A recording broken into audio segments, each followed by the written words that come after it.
Well, I think what I learned was you don't have nearly as much time as you need. So, you come in with a plan, you want to go over 10 things, and the players are ready to leave after four of them. And if you think you can keep them on the floor for six more, you're wasting your time. So, yeah, what I learned was Raymond asked me to say a few words before I open it up to questions. So he rattled off a bunch of stuff about what was it again? Like, I'm excited about the season. Training camp's going to be good. Yeah. Yeah. Okay. All right. So all that. Uh, How you doing, Steve? Good to see you. Good. How are you, Sam? Good to Good, see you. good. Just what are your early impressions so far of this group? I know training camp next week and whatnot, but seeing guys here in the summer, what are your early impressions of what this group can be? I'm really excited. I just feel good about the energy in the building, the talent. We've added some good players. Our younger players are making big strides. Our older players are excited. Wiggs looks fantastic.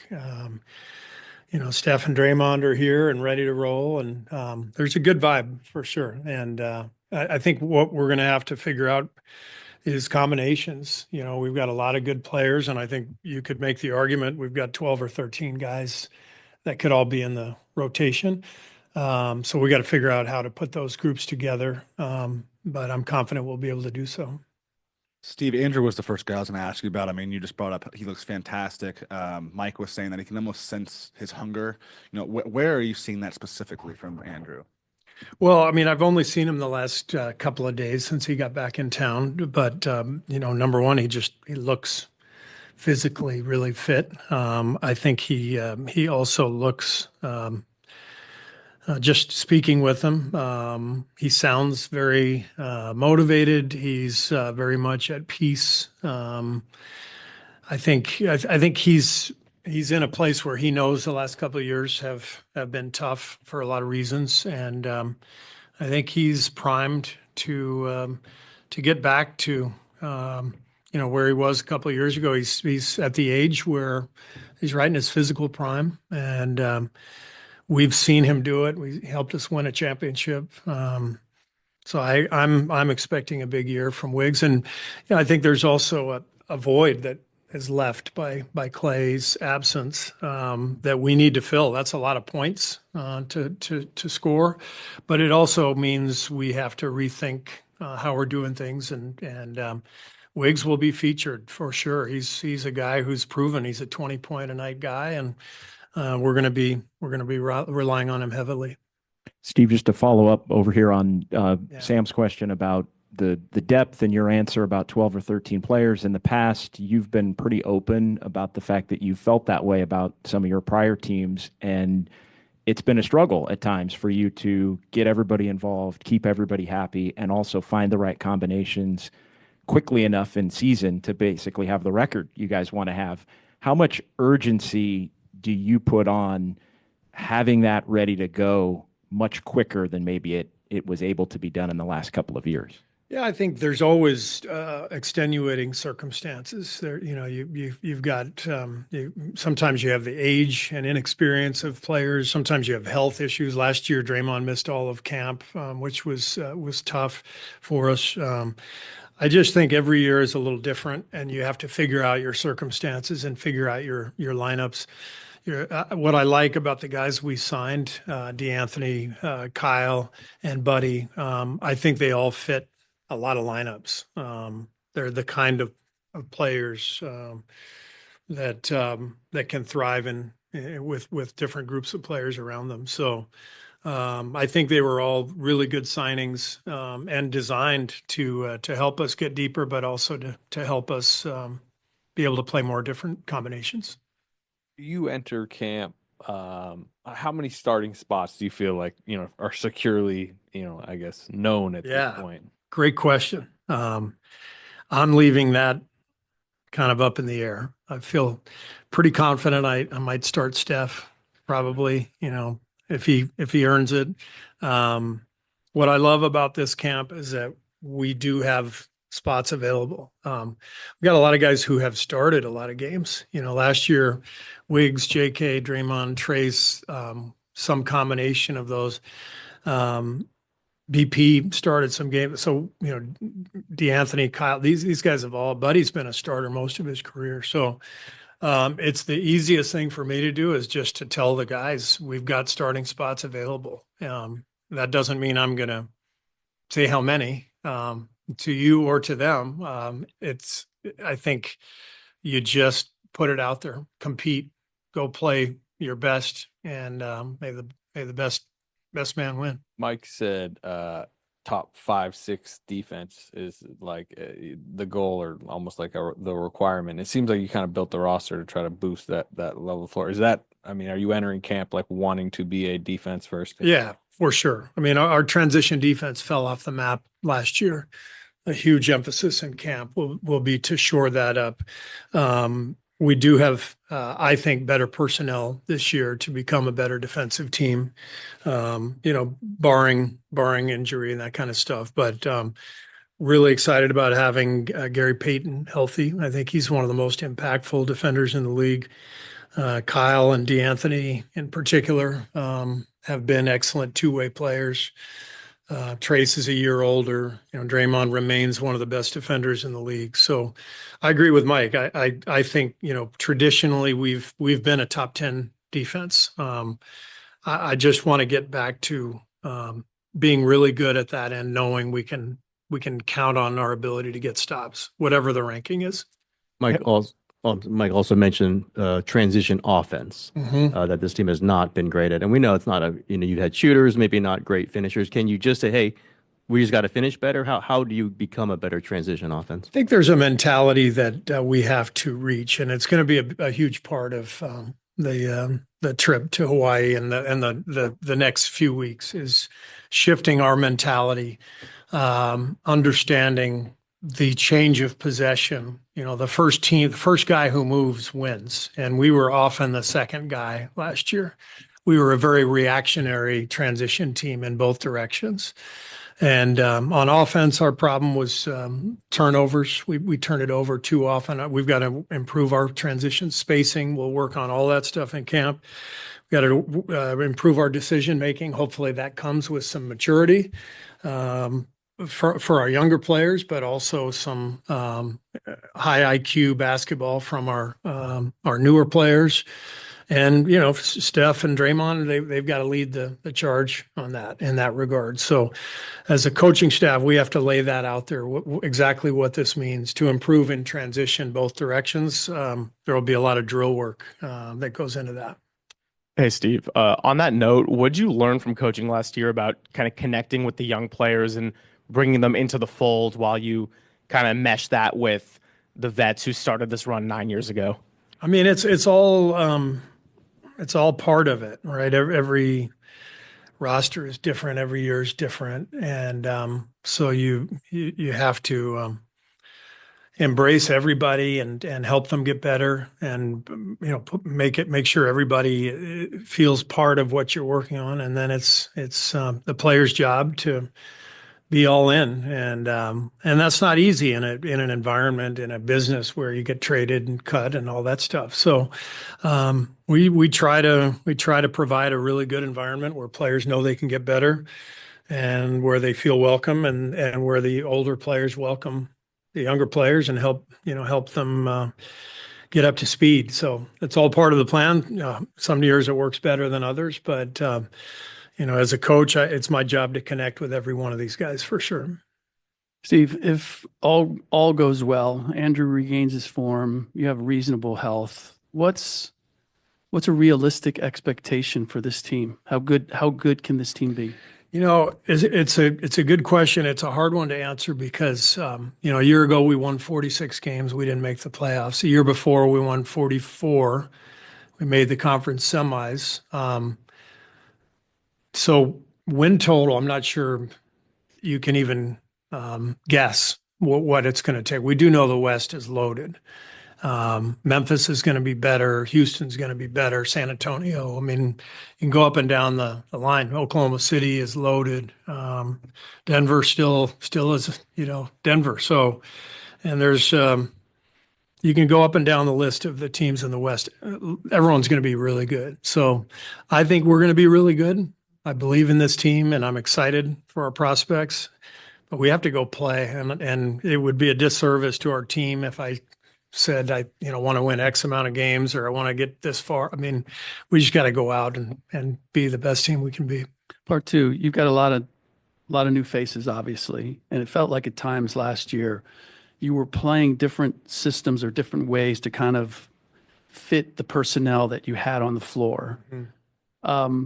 Is there any goal to get back to playing the style that you guys consistently played prior with some of the new pieces that I think what we never want to give up is our values as a team. We believe in ball movement. I mean, when you play the Warriors, the ball is going to move, and that's not going to change. But we also have to adapt to our personnel. So I think where I can do better is simplifying some of the actions that we run so that the players know exactly what they're doing and not have too many options for them. So finding that balance where we can maintain our identity, but simplify things and make it a little cleaner. That's the challenge. That system of being a little more complex and options, I think, was part of For sure. your success, right? Yeah.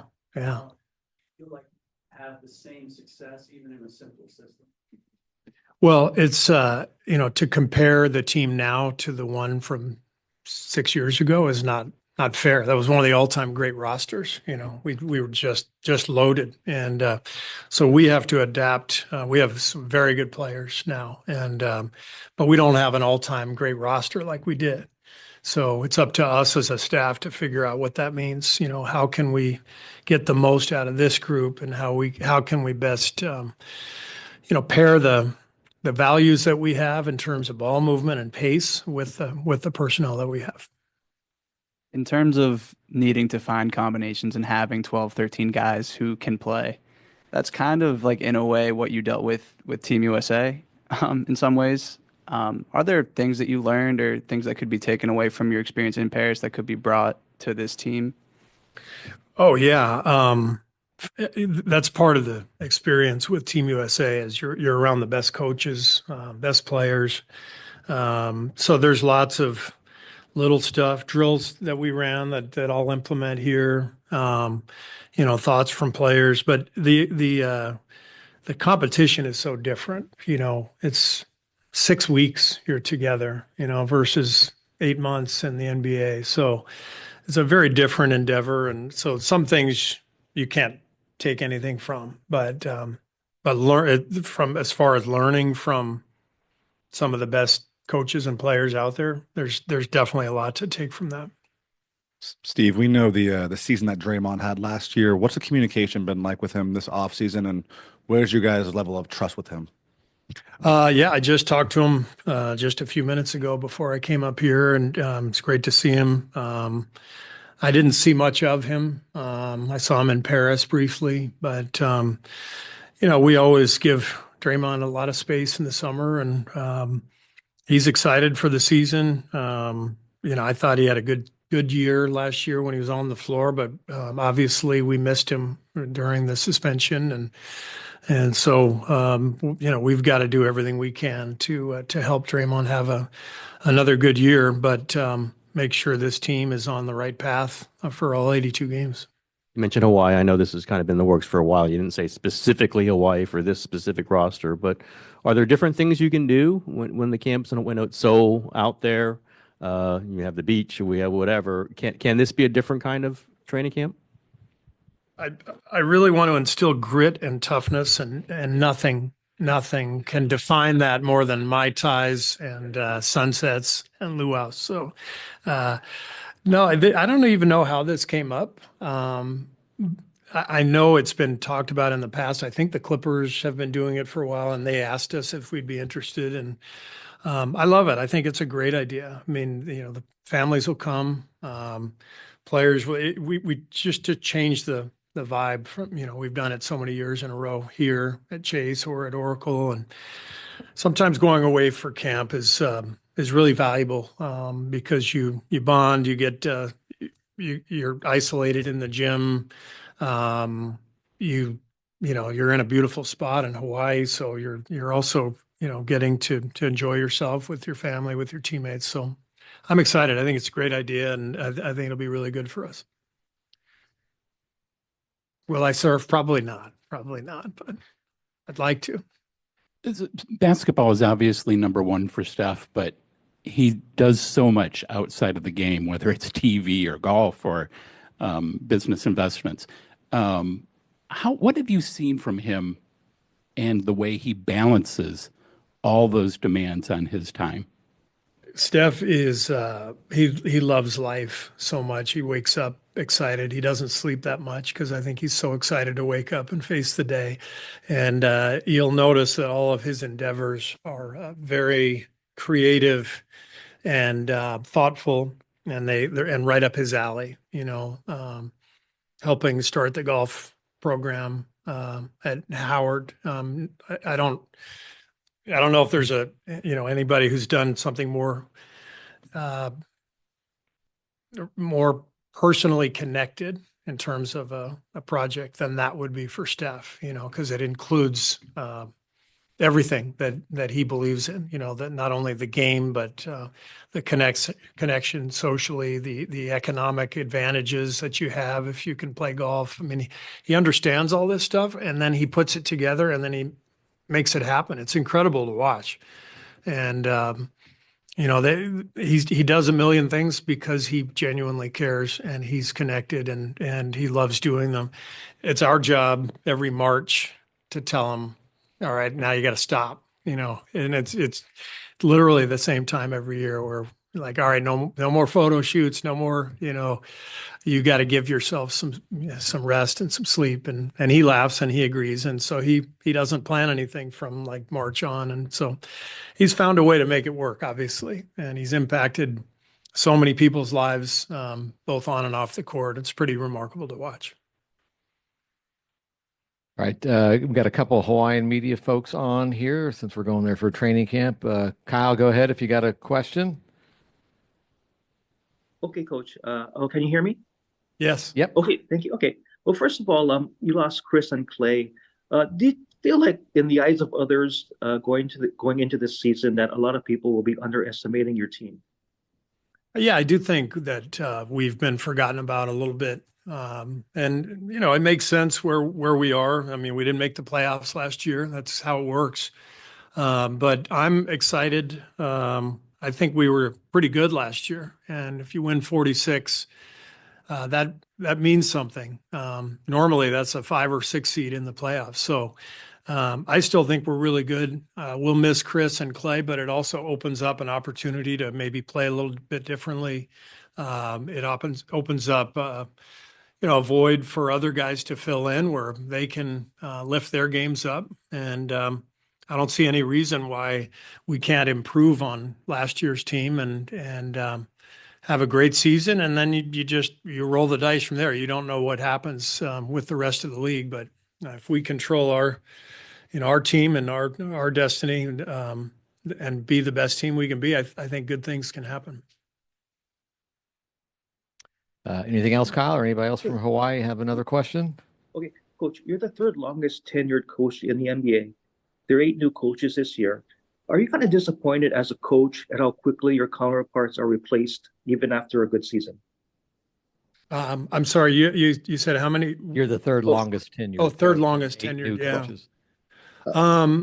Yeah, I think I'm very lucky, obviously. I mean, the coaches that last the longest are the ones who get attached to Steph Curry or, someone like that. It's very rare in this business to stay longer than a few years. It's kind of what we all sign up for. I tell our players all the time that, they can get traded and cut and injured and all that stuff. And some of that applies to coaches too. We're in big business. There's big money involved. Of course, every coach would like to see more stability in the profession, but it is what it is. This is what we've chosen. Anything else from Hawaii? Yeah, Coach. I was wondering, when was the last time you were in Hawaii? And are you going to make this a business only kind of a trip? I think that was kind of asked, and you're kind of answering that, but I wanted to know when the last time you were here. Great question. I've been to Hawaii many times over the years and love coming to the islands. I want to say 2 years ago. So looking forward to it. It's going to be fun. Yeah, what was the reason for that 2 years ago? Because I know the team was in here, was it? No, no. My family and I have frequently come to Hawaii for vacation. Thank you. All right. Anything else there? Oh, Ray, I have a question. Yep. Go ahead. Hey, Coach, thank you very much for doing this. Looking forward to having you in town next week. Do you see a trip, to the islands as a, even though you are coming off the off season, as a nice way to kind of ease into the year and to the grind? I think the way I'm looking at it is, we're not trying to ease into the year so much. I mean, we want to get off to a good start. We want to have a great training camp. So the way I'm looking at it is more, we are doing something different. We're shaking up our routine. We're having training camp in one of the most beautiful places on earth. And I believe in a good work-life balance. So we're going to find that in Hawaii. We're going to have a great time, but we are going to work really, really hard too. And probably no better place for it than Hawaii. So we're excited about it. Great. Okay, we did have one other gentleman, Kobe Price from LA, is on. Laker beat writers doing a story on JJ Redick being a first-time head coach. So go ahead, Kobe, with your questions. Awesome. Appreciate you setting this up, Raymond. Steve, can you hear me okay? Yes. Yep. Awesome. Thank you. Appreciate the time. As Raymond said, working on the JJ Redick story. Obviously, first year head coach without prior collegiate or professional coaching experience. You were in a similar position about a decade ago. What did you learn, or I guess what are the biggest lessons you took away from that first season? And what advice would you give to someone in that position like JJ?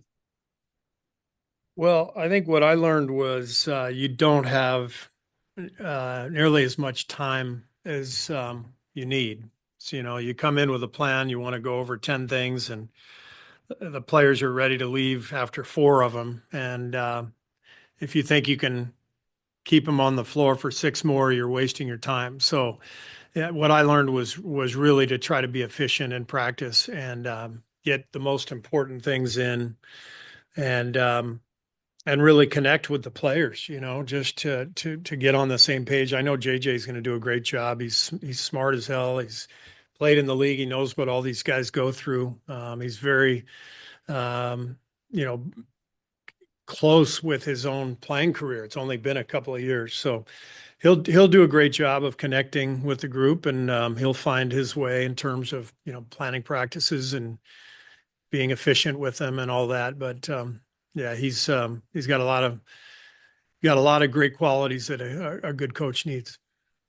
Similar to you, I know you emphasize having experience on your staff with your assistants. He also did the same, especially hiring Nick McMillan, Scott Brooks. How did that benefit you? I know there are probably more ways than you can describe, in a minute or so, but how did you feel like that benefited you the most?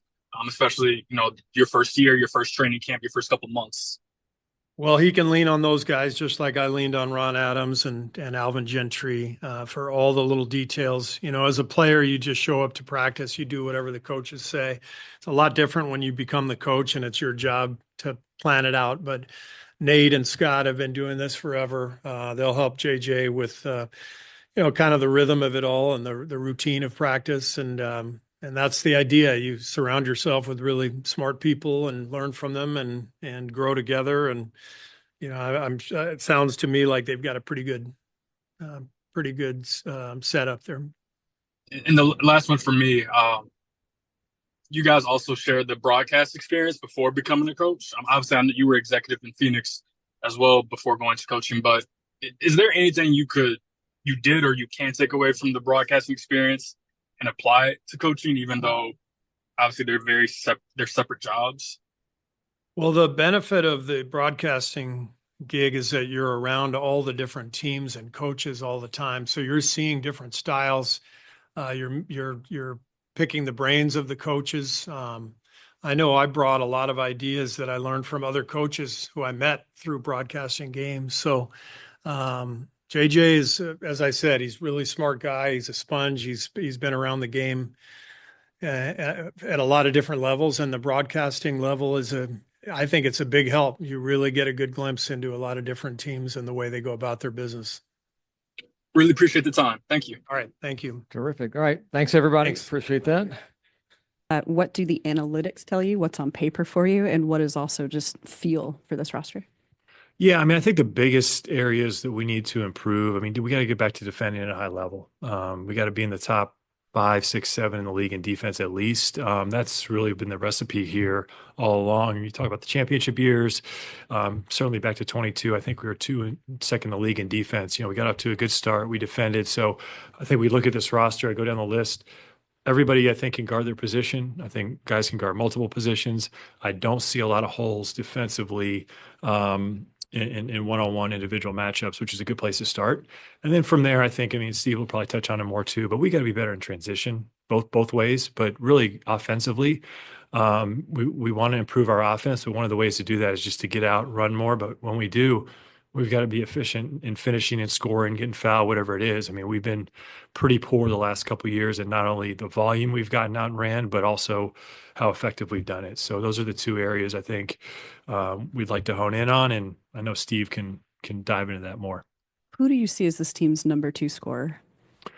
Well, I think the positive of that is it's a little bit unknown, and so going out every night, and if you're an opponent, you say who do we got to stop besides Steph Curry? The good news is maybe they don't know either. But I think for us, whether it's Wiggs, whether it's JK, Brandon can score the ball. I mean, I think we got a lot of ways to do it. And some nights it's going to be different guys. But as I alluded to earlier, I think a little bit of the uncertainty and the unknown is exciting in the sense that we got some things to find out. So as you go into training camp, what is the floor and the ceiling for this team as you see it? Great question. I mean, I think it probably leads into the fact that the West is so deep. The league itself is so deep. I mean, you're probably talking 13, 14 teams in every conference that think they can be in the play-in or playoffs. So it's hard to predict sort of floor and ceiling off that stuff. I mean, obviously taking injury out of it.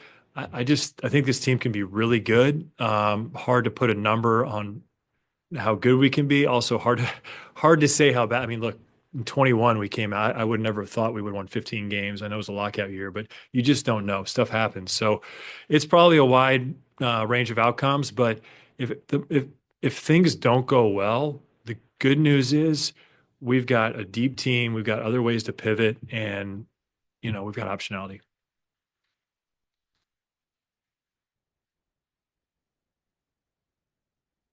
Yeah, just what's your sense of where Andrew Wiggins is at, entering this year? Obviously kind of a big season for him, and I know obviously he had a personal tragedy recently. Just what's your sense on where he's at?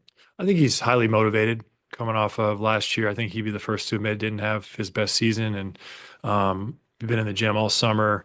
Can just sense a little bit different vibe from him this time of year. His body looks great. He's in good shape, ready to go. And yeah, he's been through a lot personally, but as far as the basketball part of it, I think he's in a good spot, and we're optimistic he's gonna have a great season. One of the reasons that you guys finished where you did last year was Draymond's availability during the season. Have you seen him taking strides this offseason to maybe give you confidence that that won't be an issue this year? Yeah, I mean, I think he's taken strides since last season, the incidents that occurred to remedy that. And so I don't have any doubt or hesitation as far as Draymond being available for those reasons. Certainly other stuff comes up. There's injuries, things like that. He's not getting any younger, but he's in a good mindset. He's in a good place physically, and he's a leader of our team, and we'll be relying on him a lot. And at the same time, I think there's a reasonable expectation to take some load off of him with some of the guys we've signed this offseason with the depth we have. Hopefully we're not putting too much on his plate. It's a long season, and all these guys, you go through a lot, but I think from Draymond's standpoint, having the depth to be able to afford if he's playing less minutes one night or missing a game or whatever, I think we can withstand that.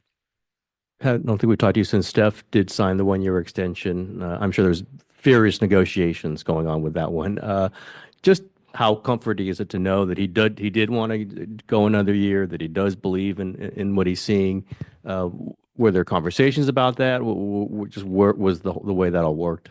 Yeah, I mean, I think anytime you have an opportunity to sign extend Steph Curry and have him here longer with our organization, it's a no-brainer. And so we've done that, and I think it comes with an agreement that we'll continue to push the envelope and try and win at the highest level. And, honestly, that's probably not going to change whether Steph's here or not. That's just the makeup of Joe and our ownership group and the entire organization. So, he's he's probably he is the greatest, call it, face of the franchise, really, in all of sports. And so to have him here, and, you saw what he did in Paris, you've seen what he did in different moments in this building. I think for all of us to appreciate it, come out, view it, watch it, enjoy it, because you don't know how long these things last, but we're thrilled and excited to have him here for at least 3 more years. Mike, you mentioned just depth and optionality and all of those things. A lot of that, do you feel you guys, though, need to have a little bit more of an urgency? Sometimes those things have a tendency to take time through a season to figure out. Do you feel you need to have more urgency to win games early in the year, to not find yourself in a position where it's, say, March, and then you're scrambling to get in the play-in tournament or avoid a play-in tournament? Oh, yeah, for sure. I mean, make no mistake about it. We want to get off to a good start. Do we have some things to figure out in terms of lineups and roles and all that? Sure. But coming out of the gates, we got to come out good. That worked really well for us in 22. And you just don't want to get behind the 8 ball, especially in this league with the depth and giving other teams confidence and all that. So getting off to a good start is a really, really high priority for us. What's it like to not be in an apron? I know, I guess you edged back into the tax by a little bit, but do you feel a little different knowing that you're not as stuck as you've been maybe last few years? Yeah, I mean, I think overall we do. I mean, when I look at the payroll spend and our revenue and all that, like, yeah, we feel better about that. That's good. We do have this first apron, though, that is a little bit inhibitive in terms of our roster spot. So I don't want to say we're like clean and free. It does impact us a little bit still. So these new rules we're all kind of getting used to and adjusted to. But yeah, it's nice not to be like super deep in the tax and just out of control. How flexible do you feel to make an in-season trade? And I guess the apron that you talked about, how much of an inhibit do you feel that will be? And then, I mean, do you plan to be aggressive? Yeah, I mean, that's the deal here. You're always looking to get better, improve your team. I think we've got a lot of ways to do that. We've got a lot of good basketball players, and then on top of it, we got most of our assets. So we got ways to improve. We'll be aggressive. That's kind of always been the deal here, at least as long as I've been here. So does that mean we're definitely going to do something? No. I mean, we were super aggressive last year around the deadline, didn't do a whole lot. So you got to have a partner. Making deals in this league can be tough, but the effort, the urgency will always be there. So there's the narrative out there that you guys need to do everything possible to maximize Steph's remaining years to play for championships. How much conversation do you have had to have with him to sort of share the vision of what you're trying to do and make him and everybody comfortable with the idea that you're actually trying to do that? Yeah, I mean, we have a lot of dialogue about it. I mean, we unequivocally are trying to maximize his greatness, Draymond's greatness, and all the resources that we have. So those conversations are really positive, productive. They know the drill, and we'll keep pursuing that. But as I said before, there's a level of discipline that you have to have, and not gonna.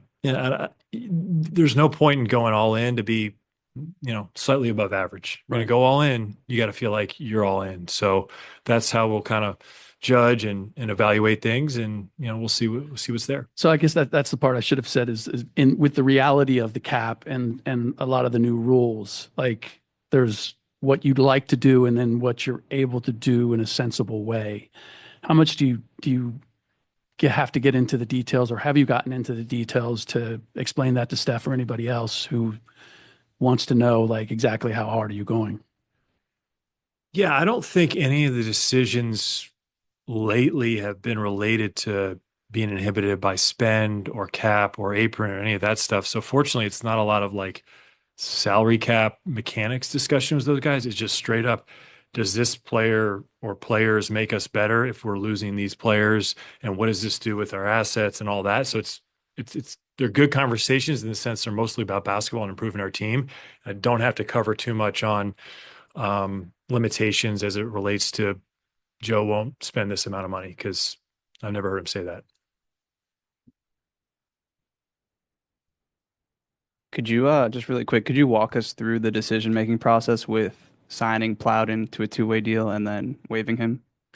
Yeah, he was part of our program this summer league. Really liked what we saw out of him. Our G League scouted him pretty well throughout the prior couple of years, knew him in college, brought him in, had a really good summer league, and was part of our player development program this offseason. And when it came time to figure out, a roster spot, whether it was a two-way or a full 15-man roster spot for Quentin, we came up a little short and had to make room for that. And he was the guy we decided to waive. Doesn't mean there's a possibility that we wouldn't bring him back along those terms or something. But right now, because you're only allowed to have, 3 two-ways, we had to make a decision. Just in terms of the player development, how pleased are you with the way the young guys came along this summer so far from what you've seen? Well, we like what they've done. We like the commitment they made. And then obviously you got to see how it translates on the court. So, ask me in a few months or a couple of years, but on the whole, I think the effort's been there. The organization's been great, through pre-draft, summer league, up and through. We do a lot of stuff here in August and September, and it's been really well run.